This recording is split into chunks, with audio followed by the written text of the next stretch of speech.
The critics got it wrong with Jeepers Creepers 3 and a lot of the other movies that they reviewed, and we're going to show you why. Warning, this is a brutally honest and straightforward critique of the critics. But as always, we leave this up to you. What do you think?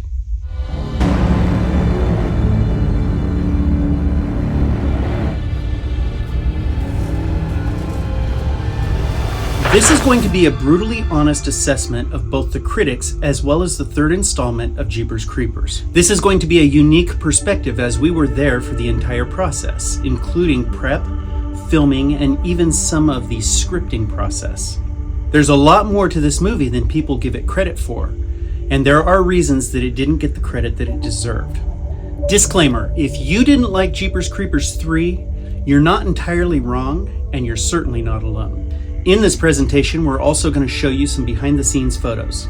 Let's jump in. Let me give you a quick synopsis of what the critics generally say about Jeepers Creepers 3. This is a collective of many popular online YouTube movie specialists and their insightful words. I want to watch my show! No! They all have the same talking points, and the review usually goes something like this. This movie sucked. There was nothing good about this shit. It didn't deliver about the creepers back story. They should never have made this bull. It's bull. Don't see this show.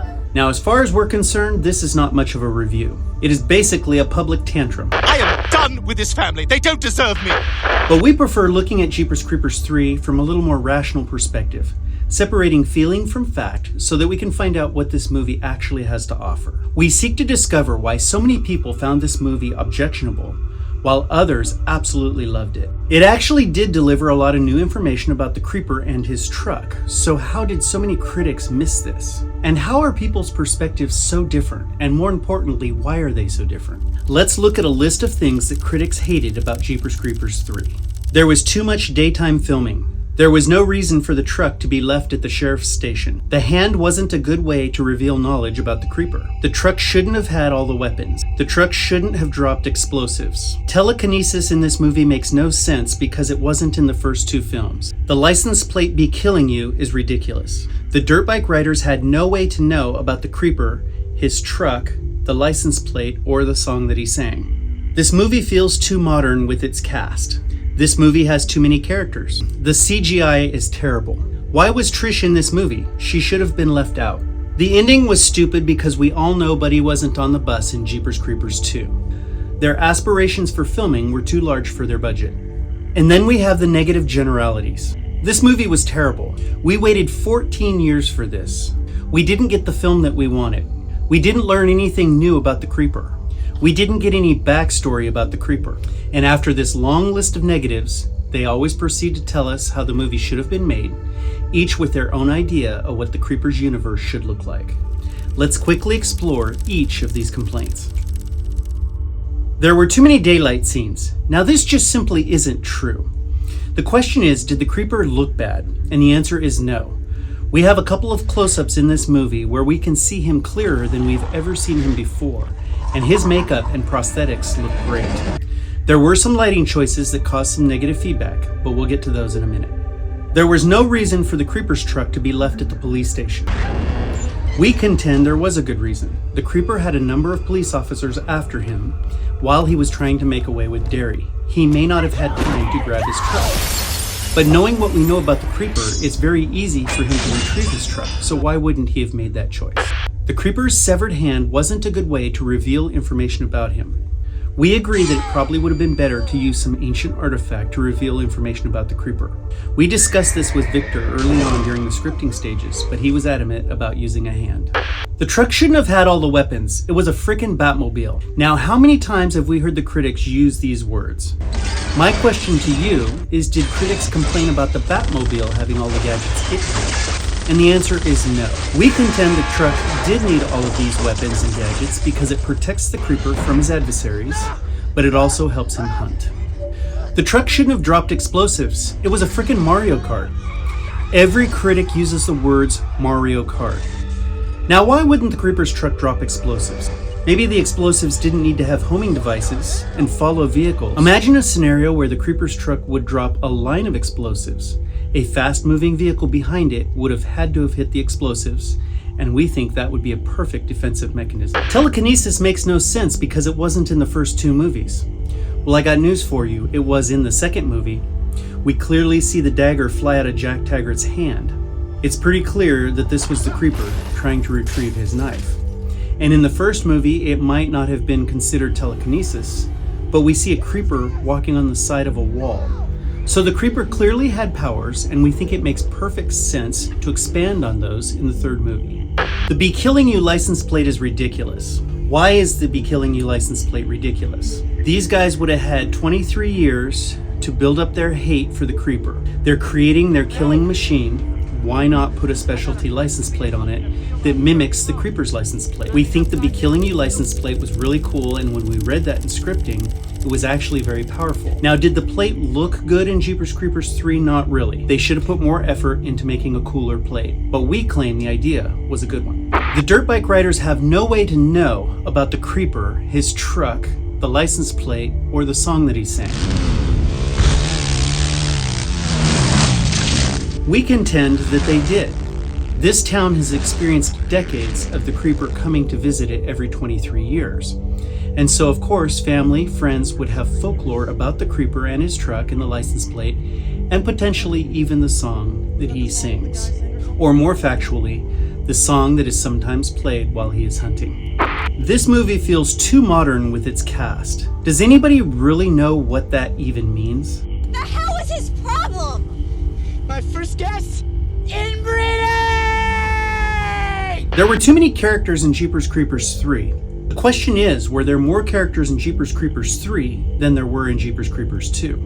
Whereas there were quite a few characters in Jeepers Creepers 3, we feel like they did a good job of honing in on just a few, and that all of the characters that were in the universe went well together. The CGI was terrible. Yeah, it was. We have to admit that the critics got this one right. It's too bad, but CGI usually happens at the end of a filming project. And if a film runs out of money, CGI is usually what ends up suffering. Why was Trish in this movie? She should have been left out. Dude that made this comment should be slapped. Why wouldn't you want Trish in every Jeepers Creepers movie? She was a dish, and she's also a great actress, and she is a sweetheart in real life. She deserves and should be in every Jeepers Creepers movie that's ever made. The ending was stupid. Buddy wasn't even on the bus in Jeepers Creepers 2. In Jeepers Creepers 3, they explain this, and it's very simple, so we don't have to. The movie's aspirations were too large for the budget. This is actually true. Unfortunately, the writing process and getting a movie greenlighted come first, and the budget is secondary. In this case, they couldn't get enough money to create the film that had a green light. And you have to understand that once a movie has a green light, it's very difficult to go back and make changes. The film was terrible. No, it wasn't. We waited 14 years for this. Yes, you did. We didn't get the movie we wanted. No, you didn't. We didn't learn anything new about the creeper. Yes, you did. We didn't get any backstory about the creeper. No, not much. Alright, let's review this movie, leave the feelings out of it, look at the facts, and find out what was good and what wasn't. It's nice to have the creeper's truck back in the third installment. One of the biggest complaints in Jeepers 2 was that the truck was absent. It's nice to have the truck back, and it is really cool to get to explore the truck's personality and characteristics. We find out it's not just a chunk of metal, but it is significant to the creeper, and it's actually almost sort of like a sidekick. The opening scene where we pick up at the police station is a great way to start the movie. It gives us a physical location, but it also gives us a timeline location. Jonathan Breck is amazing as the creeper. Once again, he doesn't disappoint. He looked great in the movie. His facial expressions are going to be hard to match by any actor in the future. The continuation of characters in this movie is really cool. It's nice to pick up again with Sergeant Tubbs, and it is really cool to explore Kenny and Darla and see a little backstory into their family. And of course, it was a pleasure to have Gina Phillips back to open and close this movie. We felt like the new characters that were introduced in Jeepers Creepers 3 went well with the universe. One of the newly introduced characters was Galen, played by Meg Foster. We felt like she was the perfect choice with those piercing eyes. And in real life, she's a sweetheart. She was a pleasure to work with. One of the best things about the Jeepers Creepers universe has been the music, and we felt that Jeepers Creepers 3 was no exception. It was unique for this movie, but it also went very well with the other movies. We really appreciated the ending of Jeepers Creepers 3 and how it tied directly back into Jeepers Creepers 2, while all the while giving us the chills knowing what's about to happen on that bus. They bookend Jeepers Creepers 3 very well with the opening scene and the closing scene. Now let's talk about some of the negatives. The CGI was in fact terrible, and it's too bad because this occasionally takes us out of the movie. The acting is plagued with some problems. Tubbs and Tashtego are constantly yelling at one another.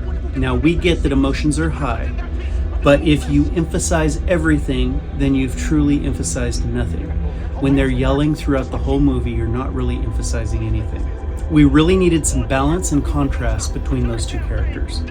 And we won't mention any names, but there was at least one actor who didn't put any effort into their character, and that was a shame.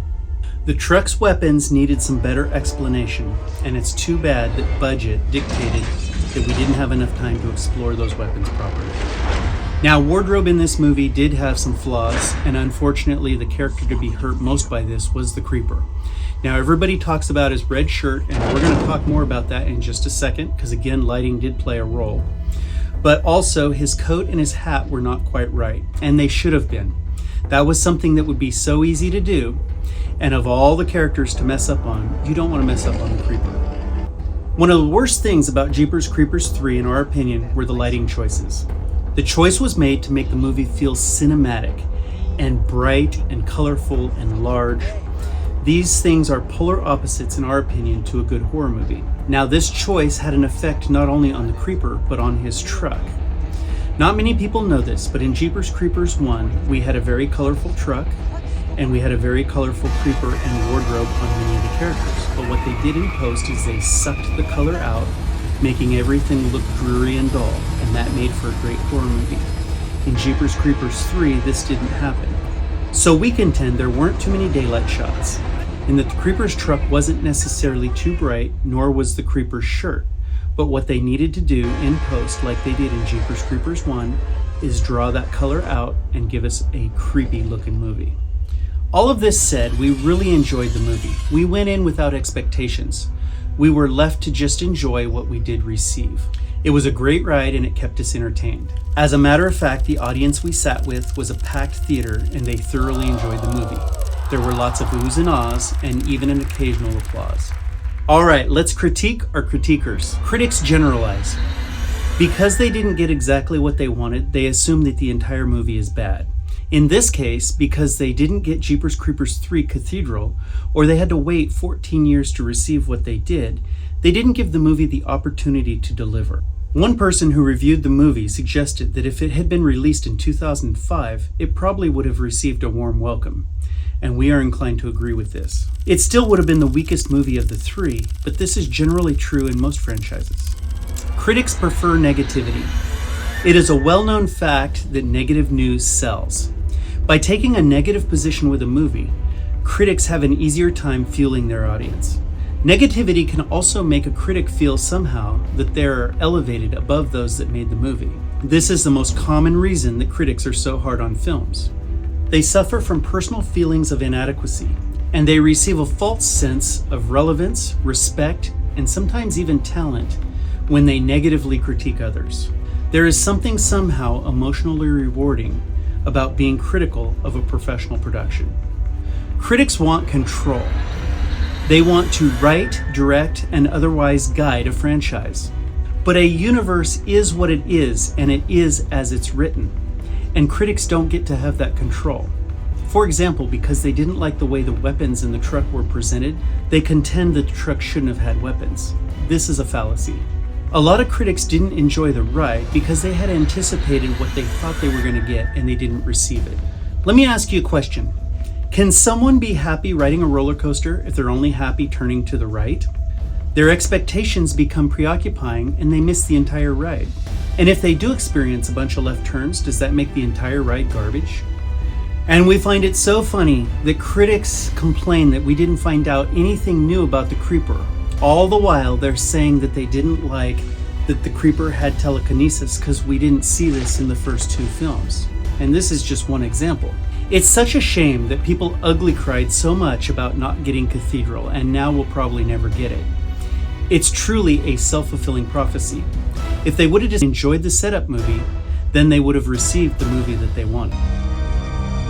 Rendezvous at Station 1! North! So at long last, here's our summary of YouTube movie critics. This review sucks. There's nothing good about this shit. They didn't deliver shit about the movie's attributes. They should never have made this bull. It's bull. Don't watch this review.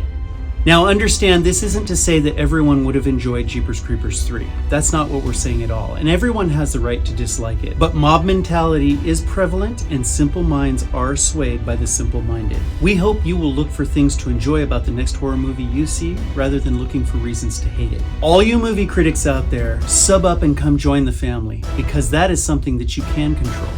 And until next time,